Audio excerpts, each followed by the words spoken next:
தமிழ்நாட்டோட தற்குறிகள் யாருன்னு பார்த்தீங்கன்னா டிவிகே தலைவர் விஜயோ அவரோட கட்சி தொண்டர்களோ கிடையாது. இவங்களெல்லாம் தற்குறின்னு சொல்றவங்க தான் உண்மையிலே மிகப்பெரிய தற்குறி. ஏன்னா திமுக அதிமுக பார்த்தீங்கன்னா 50 வருஷத்துக்கு மேலே பழமையான கட்சி. அதில் உள்ளவங்க எல்லாருமே மூத்த தலைவர்கள். அவங்க எல்லாமே அரசியலில் பழந்து இன்னும் கொட்டை போட்டவங்க, அரசியலை கரைச்சி குடிச்சவங்க. அப்படி இருந்தும் பொது மேடையில் அவங்க நிறைய லூஸ் டாக் விடுறது, தண்ணியை திருமாக்கோல் வச்சு தடுக்கிறது, இந்த மாதிரியான நிறைய விஷயங்களை இன்னும் அரசியல் புரிதல் இல்லாமல் அவங்களும் பண்ணிக்கிட்டு தான் இருக்கிறாங்க. இது போதாதுன்னு அண்ணன் உதயநிதி வர ரோட் ஷோன்ற பேரில் 4 பேரை வச்சுட்டு இன்னும் காமெடி பண்ணிட்டு இருக்காரு. அப்புறம் ஐயா திருமாவளவன் அவர்கள் பார்த்தீங்கன்னா அவர் மேலே எனக்கு மிகப்பெரிய மரியாதை இருக்குது. ஆனால் அவரும் நிறைய இடத்துல தற்குறின்ற வார்த்தையை பயன்படுத்துறாரு. இதனாலே அவரும் மெச்சூரிட்டி இல்லாத ஒரு ஆள் தான்றதை நிரூபிக்கிறாரு. அண்ணன் சீமான் அவர்கள் பார்த்தீங்கன்னா 10 வருஷத்துக்கும் மேல இருந்து அரசியலில் இருக்காரு. வந்த புதுசுல பார்த்தீங்கன்னா திராவிடமும் தமிழ் தேசியமும் எனக்கு இரு கண்கள்னு சொல்லியிருந்தாரு. அண்ணன் சீமான் அவர்கள் எப்படிப்பட்ட ஆள்னு பார்த்தீங்கன்னா மாநாட்டில் ஒருத்தர் புகழ்ந்து பேசுவார். அதே அடுத்த நாள் காலையில் பத்திரிகையாளர் சந்திப்பில் பார்த்தீங்கன்னா அதே ஆளையை போட்டு புலகவும் செய்வார்.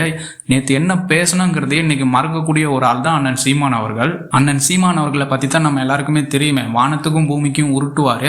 நான் சைன் பண்ணாதான் அமெரிக்கா பிரான்ஸே குடியுரிமை கொடுக்குன்னு சொல்லுவார். நாமகரி சாப்பிட்டேன்னு பாரு, திடீர்னு வந்து நான் மான் ஊருக்கா சாப்பிட்டேன்னு பாரு. இந்த மாதிரியான உருட்டுகளின் மன்னன் இவருக்கு தம்பி ஒருத்தர் இருக்காரு. அவர் பேர் சட்டை. அண்ணன் கொஞ்சம் ஏமாந்து அவரை மடிச்சு இவர் பாக்கெட்ல போட்டுப்பாரு. அண்ணன் எப்போ போவான் தின்ன எப்போ காலியாகும்னு காத்துக்கிட்டு இருக்காரு இவரு.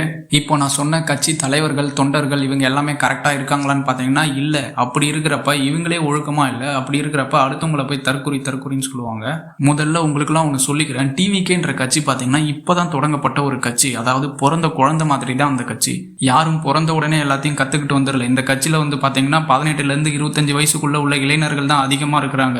நீங்களும் 2-3 தேர்தலை சந்திச்சதுக்கு அப்புறம் தான் உங்களுக்கும் ஒரு அரசியல் புரிதல் கிடைச்சிருக்கும். அதே தான் இவங்களும் 2-3 தேர்தலை சந்திக்கிட்டோம். அது மூலமா நிறைய அனுபவத்தை கத்துக்கிட்டோம். அதுக்கப்புறம் ஓரளவுக்கு மெச்சூரிட்டி ஆவாங்க. அதுக்கப்புறமும் திருந்தலைன்னா போட்டு அடிக்கலாம். நான் ஒன்றும் டிவிக்கே சப்போர்ட் எல்லாம் கிடையாது, பொதுவாக தான் சொன்னேன். அதுக்குள்ளே எல்லாரும் வேட்டியை மலிச்சு கட்டின்னு வந்துடாதீங்க. உண்மையில யாரு பெரிய தற்கூறின்றதை கமெண்ட் செக்ஷன்ல கமெண்ட் பண்ணுங்க. அதுக்கு முன்னாடி சேனலை சப்ஸ்கிரைப் பண்ணுங்க. தேங்க்யூ.